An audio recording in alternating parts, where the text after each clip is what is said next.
Hello, everybody. Hey. Huh. Sean's tired. I'm very tired. Episode 14, man. Yeah, this was better, but at the same time, it really feels like they're dragging this out more than it needs to be.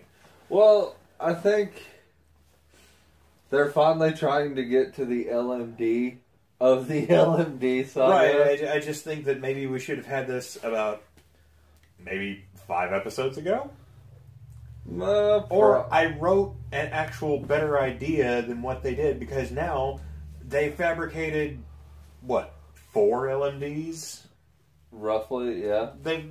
Rough total, they've formatted about 6 LMDs, grand total, when it took the guy his entire life just to make one. 7. Huh? 7. 7? Double Ada. Oh, that's right. So, it took this guy basically his entire life just to make one, and now he's just crapping these out. Well, his robot is. Whatever. I mean, this still takes time. This takes effort. And now all of a sudden it's just, boom! Money as we friggin' need. Well, I mean... No, here's the thing. They didn't have to do this. Okay. We're going straight to the end. This is spoiler territory right now. They didn't have to do this. It would have been a much more clever game if they'd made them think that's what's going on. And not actually done that.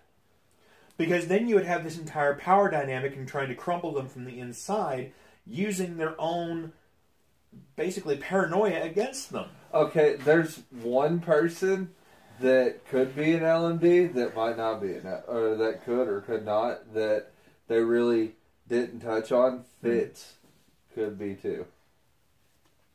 But in the previous... Well, that would give you even more credence to say, I don't know. All right, that would be a surprise then, because now it's just going to be like, well, anybody could be an LMD for all I know. The previews for next week, it was like, those two need to be replaced now, and it's like, see, like, if they had kept me guessing, because apparently, like, in between, like, all their little scenes we saw, at some point, Ella came in, replaced them, and then got the real ones on the sub. Right. Which, like, she would have had to do very quickly, and apparently there was only, like, supposedly, like, a 2-minute gap. I think they said it was, like, 15 minutes or so. Oh, okay. But even still, that's a hell of a time gap to use. But, well, they had Jim say, well, it's kind of like a maze. I can see the 4 of them being replaced, but the one that, you know, is kind of unaccounted for is Fitz, because he was in a room by himself. Right. So I think he could have been replaced, but also next week's episode is probably going to just shape up to be, like, probably my favorite, because it's going to be Fitz and Simmons versus all these LMDs. I don't know. See, It's going to kind of come to that S.H.I.E.L.D Civil War thing I was talking about. I would like that, but I think that ship has sailed by now. I think we are way too late in the game in this. Well, I think it's... For it to be appreciable. The sides are kind of uneven unless you throw, like, Yo-Yo in there. Right. But also, I don't think LMDs can mimic powers. Well, I guess we'll find out. Like, $20 says the only Inhuman who's been replaced is Daisy, though. I'm willing to bet $20 they can, for one very simple reason. They haven't explained anything about how the Darkhold is able to give people this ability. It all boils down to, it's magic. We don't have to explain it. Well, and that's my biggest problem. None of this adds up once you start thinking about it. Well, and while I'm very sorry to keep talking over you here, but very Ada. Like I think Ada is because. But you can't just keep saying, "Oh yeah, it's the robot doing it." Oh yeah, it's the robot doing it. Dr. Radcliffe is off living in dreamland or whatever. He bullshit. Really is though. Right, but I mean, at what point do you say, "How is Ada doing it?" Then she's. I think. What they touched on in, like, the first, the second half of first episode, is actually slowly happening. I don't think it was automatic, oh, she thinks like a person, but she's starting to. She's starting to feel very Ultron-esque because she took the ring off the girl's neck last week. She started having, like, back and forth banter with the Superior. Right. And, dude, his story, him and Coulson thing was my favorite part about this episode, where they finally meet face to face. Yeah, but after so much of what they've done like this, it just felt more like, just because you acknowledge something is dumb does not forgive you for making it dumb. Well, the whole Coulson thing, just him sitting there and be like, you're another guy. I don't care about you. He's like, you're another red shirt.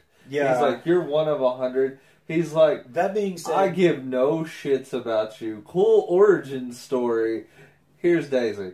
Yeah. And Daisy just comes in and fucking wrecks this. No, I do like that he was just like, yeah, I don't know you, deal with her. Bye.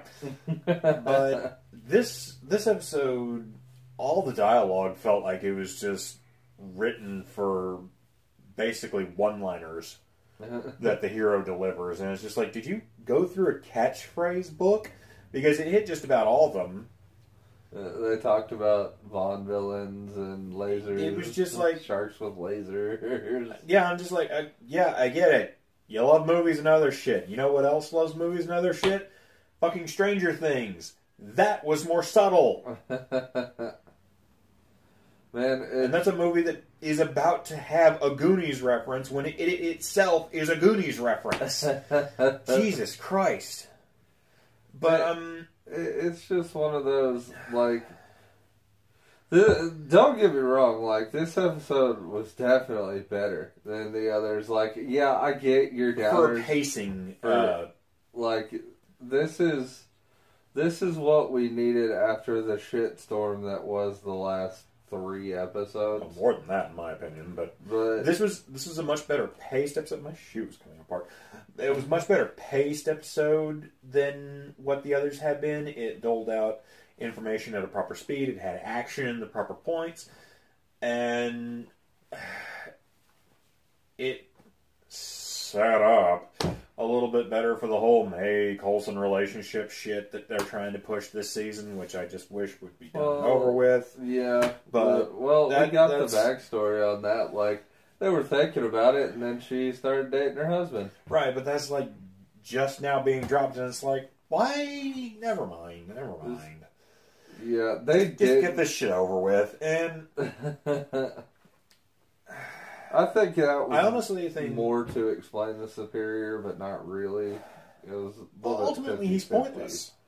Well, I think we're done with the Watchdogs, unless Ada's gonna make like an LMD him. Hell no.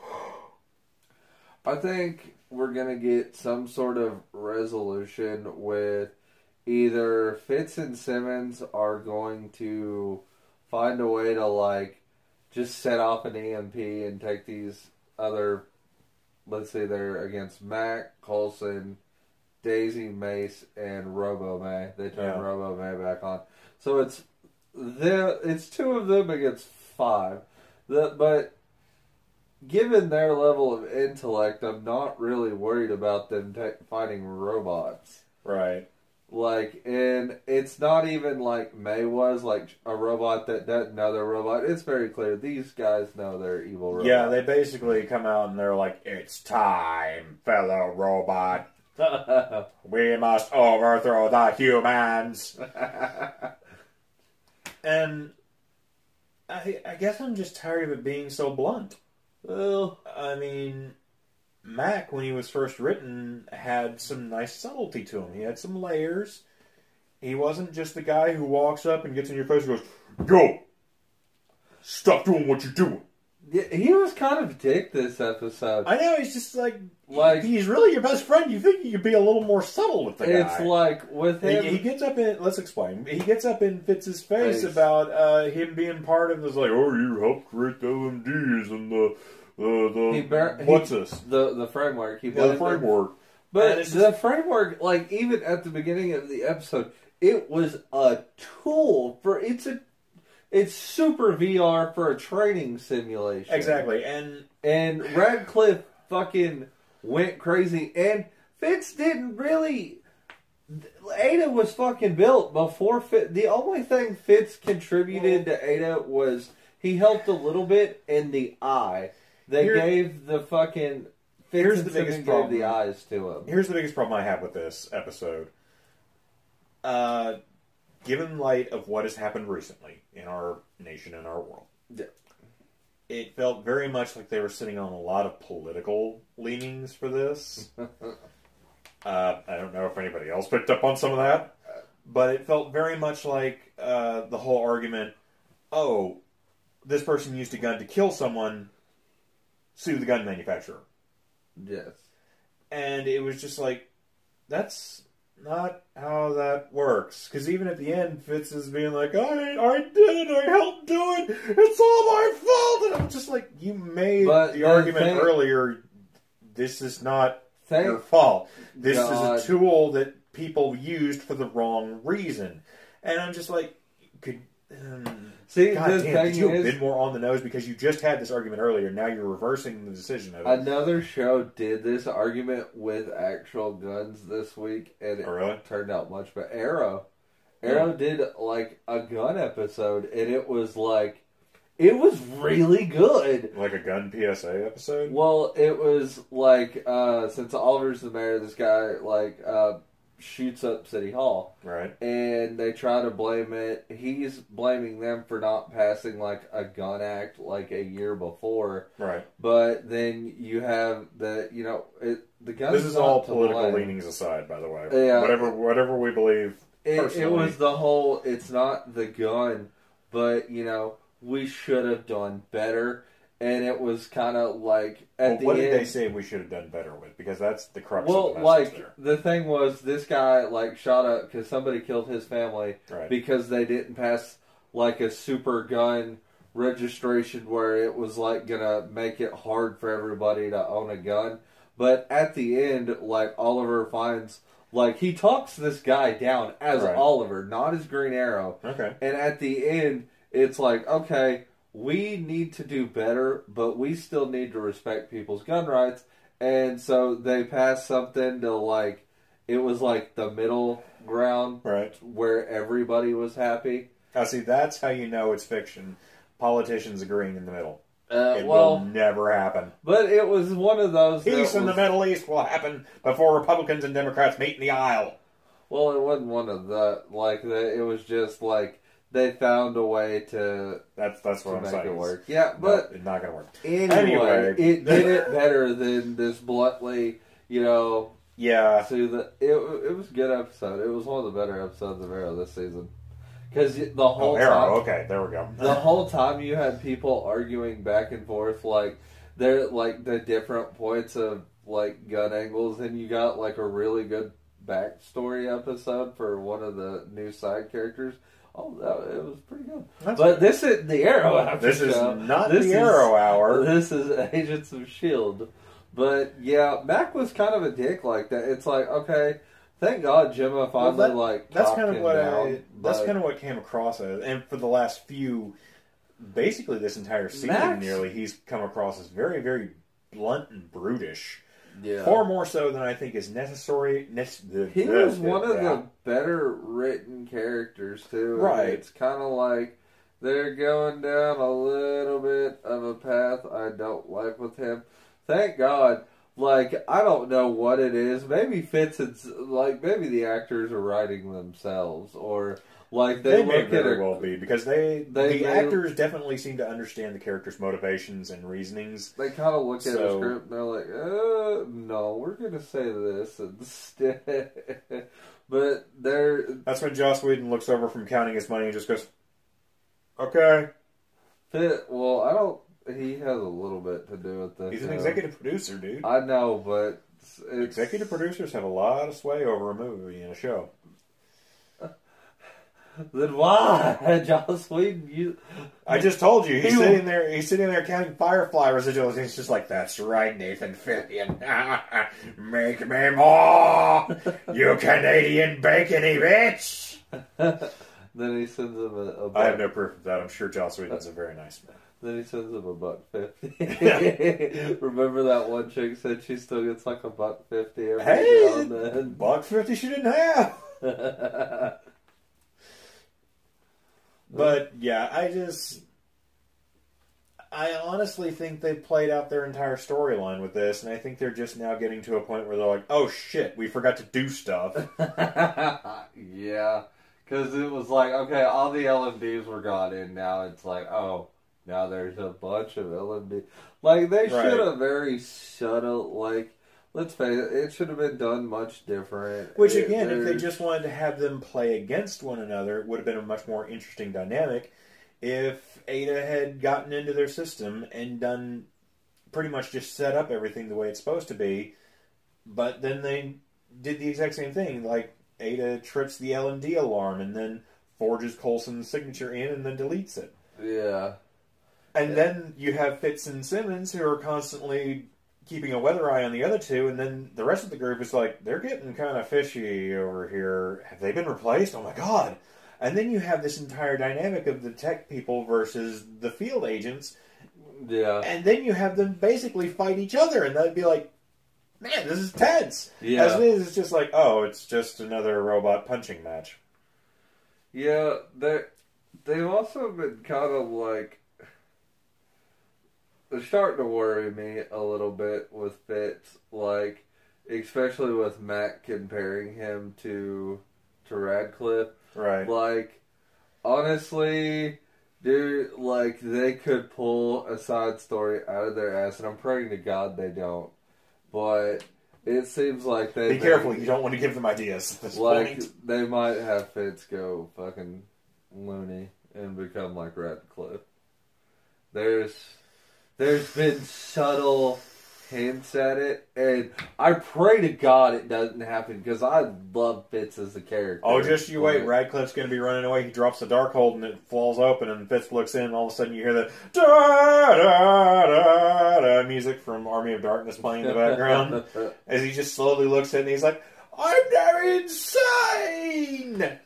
Man, the Darkhold just... I would give money if that's what happened every time somebody opened the Darkhold. The Darkhold just needs to be... Fucking Army of Darkness choir music starts going on. That would be amazing. Play that while we're talking about this, by the way. Just very subtly have that in the background.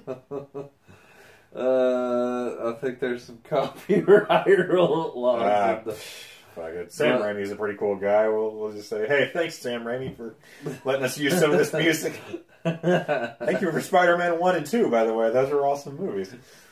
And thank you for making a political message with Spider-Man. You know that's what he did that whole time. He didn't want to do that, so he's like, I'm going to fuck this up as much as possible. Spider-Man 3? Yeah. No, that was studio interference, dude. I know, but he didn't want to do Venom at all. Yeah, I know. And he was like, I'm going to make a point. I don't think he did. I think he just genuinely didn't know how the character worked, and he didn't know about the character, so he's just like, I don't know how to make him work. I guess I'll just have him do this. Meh. I know enough to get him in there. Now the studio's saying, put him in. The kids like the Venom. Put it in. That there is like you were talking about the guy with the TV. There is one guy who like did that with Spider-Man too. Yeah. But luckily we're not gonna get any of that because of Marvel's like. They're kind of intervening with the new Spider-Man movie, so we're not going to get that, because this man has quite literally fucked up, like, 2 Spider-Man franchises now. Who knows? Wait, they're not going to have Stan Lee in the new one? No. No, it's not Stan Lee. It was that was a joke, Jared. Oh, okay. He shot like 8 cameos at one time. Yeah, I know this, because they're afraid he might be fucking dead by the time the next movie rolls around. Yep. But with this, man, I don't know where they're going. Yeah, it feels like this is really late. We have like 7 episodes left. Something like that. 7 to 8, and it's like I don't see where 8 more episodes are gonna come from. Yeah, a lot of this is probably going to be very, very filler heavy, and we're gonna get Ada, like, there's definitely gonna be, like, I think. Oh God, you know what's gonna happen? Ada's gonna make an LMD of the Superior to run the Watchdogs, and then we're gonna get like an Ada, like, basically just losing her shit and trying to, like, run this massive global conspiracy, and that's going to be, like, the end episode where they have to shut her down. You know what's probably going to happen, though? Calling it right now. They're probably going to have some kind of Matrix-esque simulation thing going where they have Coulson and everybody else shoved in the little hub universe. Oh, they're already there. That's... Yeah, I know. That's what I'm saying. We're gonna have this whole thing where they have to break out, and it's going to be essentially the first Matrix movie, but shitty, with Army of Darkness music. Man, the thing I don't get is, like, why all these shows are like trying to do the idea of, like, cyber heaven, and one of them is going to come out of this cyber heaven. Mm-hmm. And be affected deeply. I'm calling it right now because, like, Radcliffe wants to be in cyber heaven all the time. You were going to have one of the S.H.I.E.L.D characters come out and, like, just turn very, very emo. Be like, no, it was so perfect in there. Maybe, like, and they're going to, like, start pushing Fitz to build something more like it. Like, it's going to get ridiculous. I'm calling it right now. If it does, I have the perfect setup for it, though. Mm-hmm. All you do, and this is the only reason you'll ever have use for them, download some Linkin Park. And whenever that character's on screen, you just hit play for it. Just whatever they're doing, no matter what it is. They're making a sandwich. Crawl again, my skin. Put the mayo on. Somewhere I belong. Eat a sandwich. We're gonna do that. If this gets another season, or if, like, that's the last episode, man, the whole time I'm gonna cut and edit that shit. I will await that with greatness. Yeah, I don't really have any expectations out of this show anymore. Honestly, it's let me down so much at this point. I'm done. I need something to come in and save this I'm just show. Done. I need Netflix to save this show. I need this show to go. That would honestly probably be the best option, is if Netflix or someone else essentially picked up on this. They either got some new writers in, or they just... They start transferring all the character. Like, Nick Fury comes back, then they start transferring the characters off to other shows or other Marvel properties. Like, the Avengers still don't know Coulson's alive. Yeah. You figured at least one up. Like, you know, you figured what's-her-face would have... Colby Summers would have screwed up by now and been like, well, like, working for Stark, she would have been like, well, you know, we can always call Coulson. Oh, shit. Spoiler alert, Coulson's alive. Like, something like that. Yeah, except Maria Hill wouldn't do that by accident. Well, she'd sprinkle it in and try to, you know... No, she'd just very much go up to Stark one day and just be like, yeah, you could always tell Phil Coulson to come in and do this, right? What? You heard me. Or, you know, she could reach out to Rogers and, like, Agent 33 could work, like, through 13. that. Huh? 13. It's 33. I have no idea. There's a 33. I know there. Oh, it was the Robo Chick face. Robo face? Ward's squeeze? Oh, right. You said that and it's just like words have tumbled forth from the hole in your face. That makes no sense. Robo Chick face, yes! She had the mask and could do like 3 different faces. Yeah, no. She was the original LMD May. She replaced May. You know what? You're actually right. They're doing... Boom!